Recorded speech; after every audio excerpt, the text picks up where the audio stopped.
What is going on, everybody, and welcome back to another Let's Talk Real Estate Sunday. Man, I haven't said that in a while.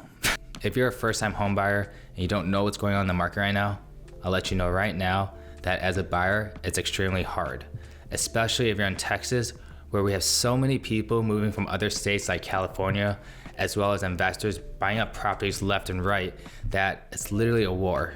Well, not literally, it's a bidding war. But how funny would it be if you saw a bunch of realtors in the front yard of an open house wrestling? Like,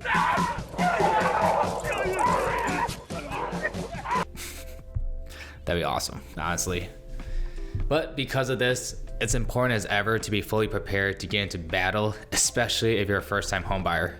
So let's use running a marathon as an example, because if you know me, I love my examples. But if you never ran a marathon or even a 5K because the thought of running down the block is already exhausting, but you knew you had to eventually do it for whatever the reason may be, I'm sure you wouldn't attempt it on day one. Unless you're crazy and want to do a marathon on your first day, your first try, so be it. But I feel like majority of us wouldn't try it on day one. I would assume that you would start with some long walks, then some short jogs, and then eventually you add more miles until you felt more comfortable enough to, attempt the full length. And depending how serious you get, you'll most likely start researching different techniques on how to run, how to breathe, how to stretch, and the proper shoes and how you ate, all that jazz. And the reason why I'm saying all this is because I'm going through this whole process myself because I'm planning on running the Chicago Marathon later this fall. But nonetheless, that should be the same thing when buying a house, because you need to figure out where you're at financially and mentally and get yourself prepared as much as possible. Because a lot of quick decisions need to be made, sacrifice to be had, and a ton of emotions goes into this journey. And for that reason, let's talk about the number one mistake, in my opinion, that you may have had if you didn't watch this video. And with that is not talking to a lender early. Now, me saying this, I'll probably get some backlash from other agents with them saying something like, well, it'll make more sense for you, the consumer, to find a good agent first so we can prep you the entire home buying process, as well as direct you to a trusted lender. Which is true, I'm not gonna deny that at all. But again, this is my opinion. But if you're on the fence on who you want to work with to begin with to find your first home, or honestly, you don't even want to work with a buyer's agent, that's totally your call. There is enough content out there for you to do the home buying process yourself. But I highly recommend that you work with a professional with this type of market because it's not easy. And plus, as a buyer, we're free to use, so it's really a win-win.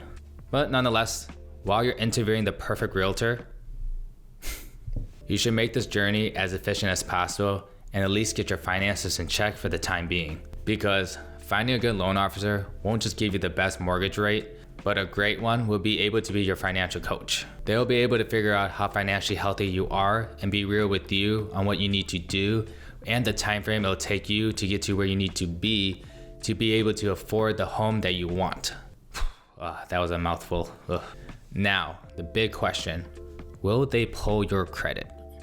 Well, this one is situational, but the short answer is most likely yes, since they'll have to see if your credit even qualifies for a mortgage. Now, I understand that people get wrapped up with their credit scores, that they don't want to get pre-qualified until they're ready to buy because they don't want to get dinged on running their credit twice, which I completely understand.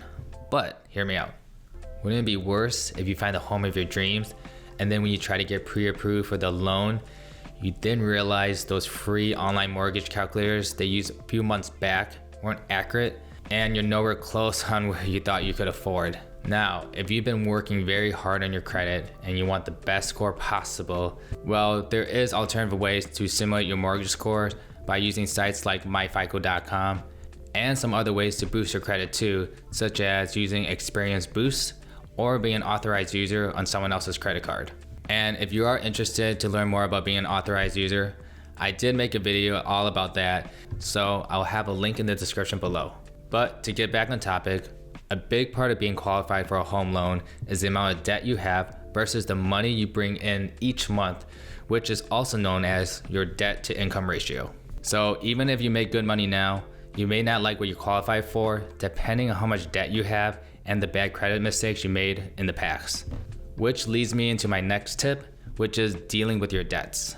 Your loan officer will tell you to pay off as much debt as you can and any delinquent accounts you have to get back in order. So if that means that you have to be on a budget for the first time and limit how much you eat, then so be it. But your loan officer will be able to analyze your financial health and get you on track to be fully prepared so that when you are ready to start the home search, that your realtor will know exactly on what you can afford and how to structure any offers they put on your behalf that's fair for both parties.